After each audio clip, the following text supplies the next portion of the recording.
តើកត្តាអ្វីខ្លះធ្វើឲ្យដំណាំខូចឬក្រិនដាក់ជីហើយមិនលូតលាស់ថែមទាំងពិបាកថែទាំមែនទេ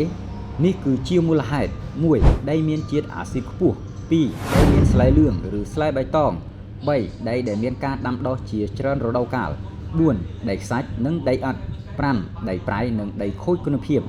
តើលោកអ្នកចង់កែប្រែបញ្ហាទាំងអស់នេះមែនទេដូច្នេះខ្ញុំសូមណែនាំជីម្សៅកាបូព្រាបសជាប្រភេទម្សៅកាបូកសិកម្មដែលមានសមាសធាតុដ៏សំខាន់នៅក្នុងដំណាក់កាលនៃការរៀបចំដីសម្រាប់ដាំដុះ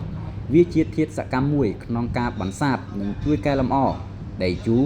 ដីអាស៊ីតដីប្រៃសម្រាប់មេរោគក្នុងដីការពារនិងកាត់បន្ថយមេរោគផ្សិតដែលបង្កគ្រោះថ្នាក់ដល់ដំណាំ